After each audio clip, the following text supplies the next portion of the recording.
Good morning, everybody. Today, gonna be doing time belt water pump on my 13 Jetta TDI, the CJAA.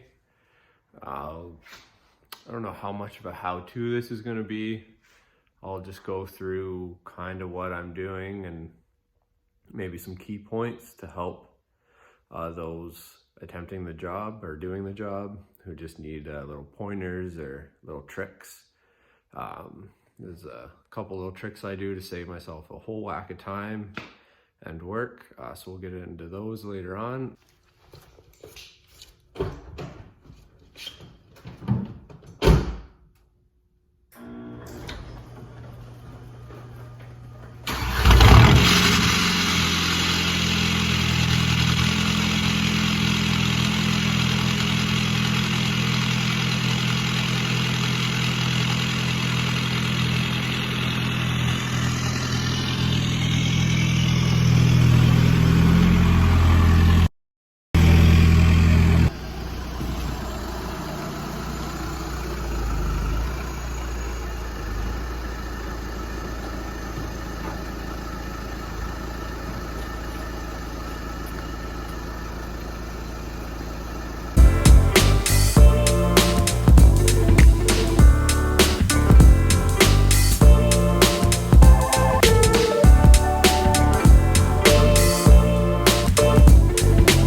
Here's the kit I'm using. Some part number if anybody is curious. Thing up.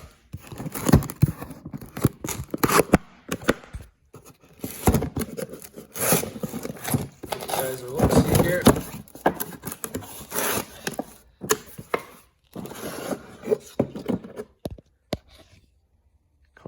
Belt, our sticker, shoes, a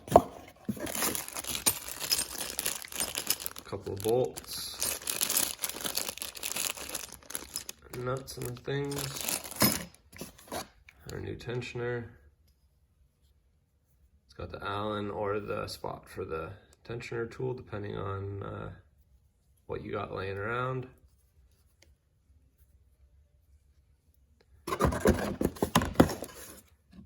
1, 2, 3 idlers. Getting this all back in there quick. Then we got a water pump.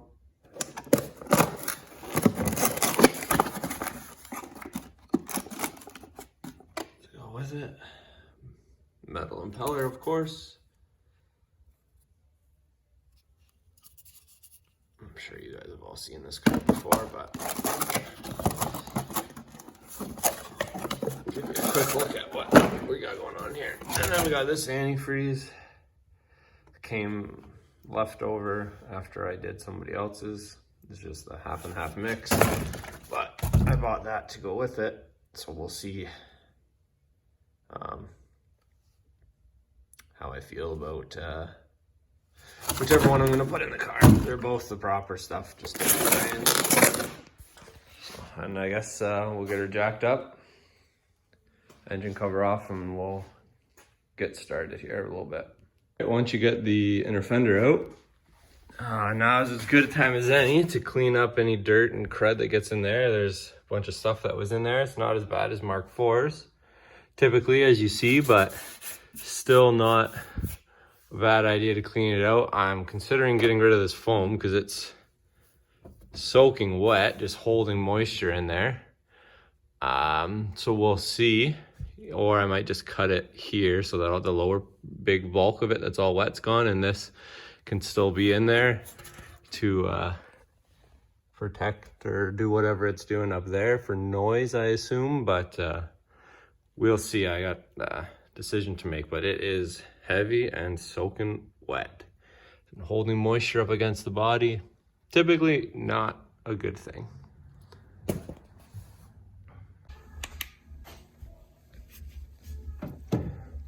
start. Fuel filter out of the way. This bracket out of the way.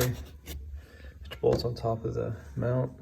A couple of triple squares down there, one over there. Get that out of the way, then you get the timing cover off. If you want, you can disconnect this, but there is enough room to just swing it out of the way. Next step, serpentine belt off. Serpentine belt off, then crank pulley. Get in there with your triple squares and crack them all loose.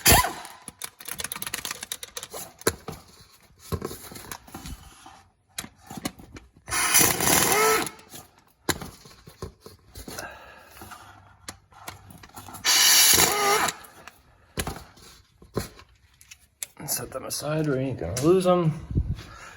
This guy just wiggles off. Your bolts from where you ain't gonna lose them. 10, 10, 10, 10. There's a cover, bottom piece and an upper cover. Take them both off, and then we'll be back once they're off. All right, once you get the cover off, this is where you'll be. 19 mil 12-point socket to turn the crank. You can see there's a mark on the gear there. And then there's a little dowel there. Timing tool will go in like that. And there's a corresponding mark on there. Looks like I grabbed the wrong one. Go back in my kit. That came with all kinds of timing tools. Oh, there it is. There's a little arrow right there. So you gotta line them up.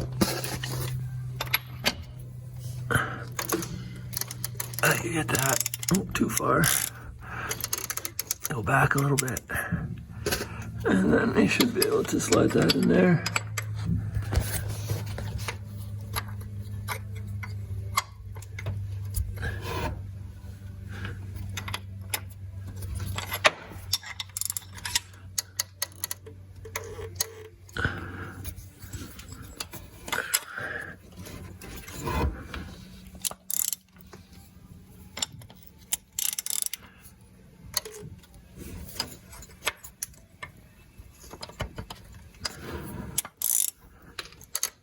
Right there, and there that is, mark lined up, locked in, and then we can go up top and check and see.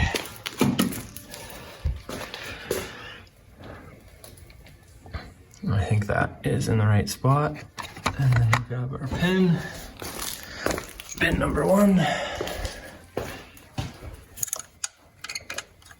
Slide it down in there. In this groove, and there's a little spot that it goes in, and it will go in further than that. But you there, locked in, and the other pin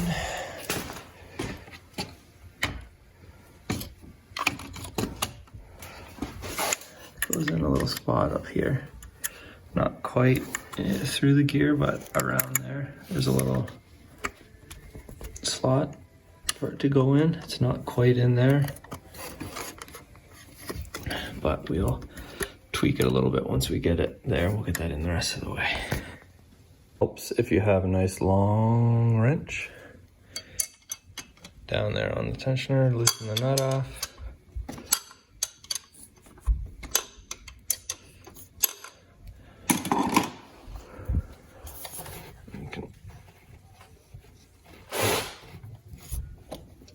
So the nut's nice and loose.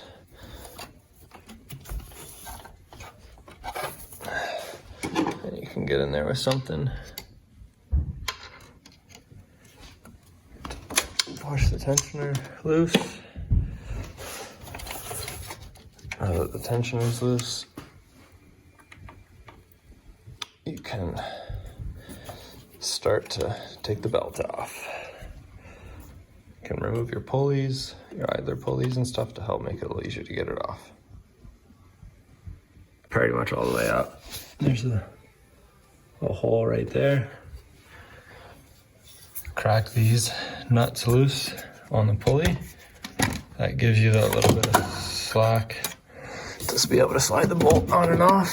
Same thing on the pressure pump pulley. You gotta crack those off. That gives you the play to slide the belt on. Next, I'm gonna be pulling the water pump.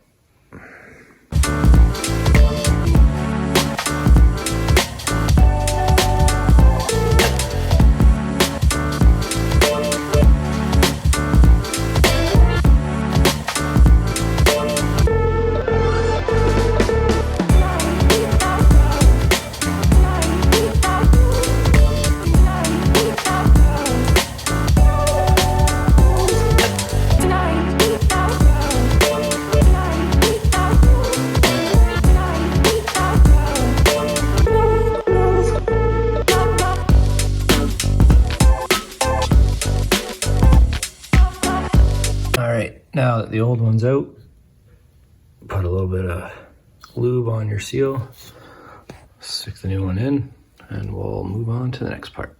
Here's really the main point of the video. I'm sure everybody else has seen enough other videos on how to do this. Timing belt.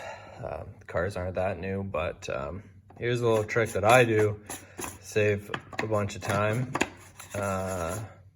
It is a little questionable for some people, but it's up to you. If you want to save a whole bunch of time and whatnot, then by all means go for it. If you don't agree and don't want to do it, then don't do it, and do it the other way. It's your car, your decision. So yeah, the only reason you have to take the engine mount out is to get the tensioner out, because it doesn't slide past with the stud on. So what you got to do, or what I do, is grab a pair of vice grips and grab the stud down here where the threads don't matter, because the threads only engage a little bit more than what's sticking out there right now because the tensioner is spun and it's whatever. So slide that back, grab with a pair of vice grips by the threads, give it a couple of turns, and you can do it by hand, nothing crazy. Back it out. Take the tensioner and stud out as one. New tensioner, new stud, slide it in, spin it in by hand most of the way. Give it a little snug with some vice grips. Put the tensioner on. That's the main trick to save a bunch of effort and time. And just to show you why I'm comfortable doing this, again, it's your decision. That is not a perfectly round hole. The bolt goes in there, it's obviously a little loose, it needs to be able to go in. So nothing is riding on the smoothness or counting on these threads here to be perfectly round and smooth and nice for any bearing race to ride on. This is the race that everything is turning against, and that is bolted tight up against the block down there. So nothing is actually spinning or counting on this bolt being perfect. As you can see, that's the extent at the max of the threads that are going to be sticking out. It's probably going to be a little bit less. So again, we're not interfering with any threads that are getting used. So I am totally comfortable doing it. It's up to you. When you put this in, make sure you line that up, this up with the notch down there. We'll go in roughly like this, and then you can see your marks as you tension it, then you can see it's sitting appropriately. We'll throw this back in, we'll start getting the belt on, and throw that new pulley on and the other new pulleys, and we'll get this all back together. Done. Grab yourself an Allen key. Since we're not taking the mount off, we've had to shrink this guy down a little bit, just ground her down so she'll fit in between. Get her in the groove there. And apply tension. it'll kind of stay. You can reposition your Allen key if needed. And what you want to do is, if you look down there, you look down there, there's a little line, a little slot in the tensioner, and then as you bring this around, there's a matching little mark, and you want to put it right in the middle. Hopefully it'll focus away from my hand here, but you get the idea. And tighten up the nut and your tension, and then tighten up the bolt you loosened earlier at your pulleys, and you should be all set to rotate it a couple times. Now that all our holding things are gone, the belt is tensioned, we are going to pay attention to our timing mark up there. We're going to rotate at least 2 times to verify everything is good. We're going to turn it by hand and to verify this. That way, if anything is off, we're going to feel it, and we're not going to bend anything.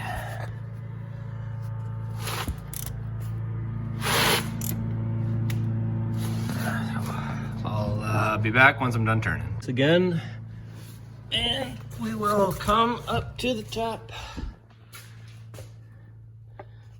And we're gonna have a look in there,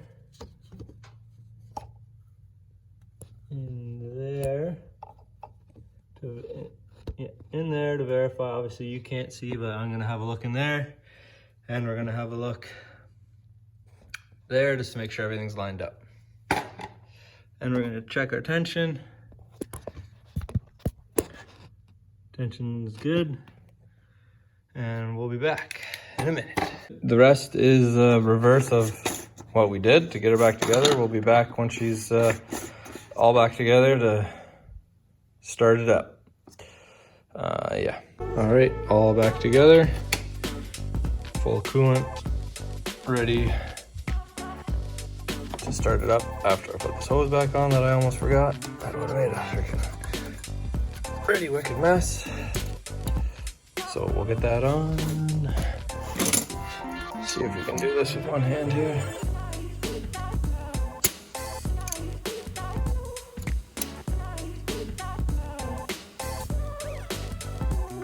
There we go. All right. Let's start her up.